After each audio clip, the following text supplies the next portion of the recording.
We're filming this edition of In the Zone a day early, so we're not going with the Thursday results, but we're just starting October, which means it's time to take an early look at the conference standings. In the Mid-State Conference, you've got Crofton up there. They're a perfect 15-0 on the year, whereas you've got Guardian Angels, Central Catholic right behind them at 13-1. And then after that, the picture gets a little muddy with teams like Wayne and Pierce both sitting there with 6 losses, but they both have some really good wins this year. Over in the Niobrara Valley Conference, you've got St. Mary's. This is going to be a recurring theme. They're undefeated on the year at 13-0. Stuart is 13-2 on the year. Their only 2 losses are to St. Mary's, who's leading the conference, and then Elgin Public Pope John is a team that's caught my attention here this year. They're sitting there at 13-2 as well, and their only 2 losses are to Stuart. So really good competition there. In the East Husker, you've got Stanton sitting at a perfect 19-0. I mean, hard to believe for me that you can have 19 wins in a month, but that's exactly what Stanton has done already.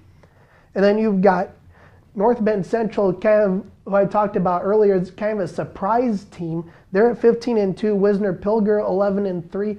A couple other teams you'll really want to keep your eye on.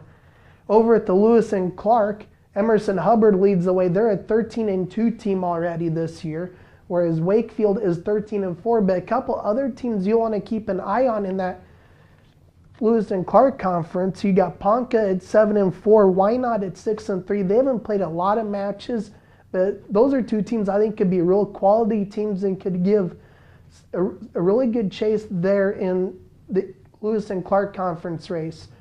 Your Lose Thrifty Way game of the week was all the way over in Stuart. Round 2 of St. Mary's playing against Stuart. Stuart is without their Super 6 athlete and Harley Fisher. She's out with a concussion.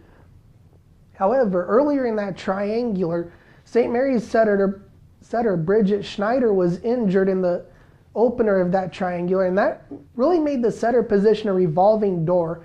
But Stuart was really out of sync there in the first set, came back real strong, played really well, I thought, in that second set. But St. Mary's is a very deep team. I had 4 different players for the Cardinals recording set assists, so really it was a team effort to pitch in with Schneider. Schneider wasn't out, but you could tell she wasn't at full strength. And one thing that Coach Mackenzie Conant really likes about this team is their depth.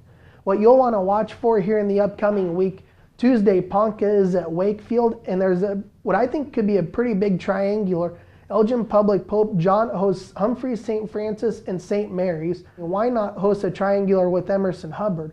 On Thursday, Guardian Angel Central Catholic, they host an invite with Lutheran High and Wisner Pilger, while Crofton, who I talked about earlier, they go to Wayne.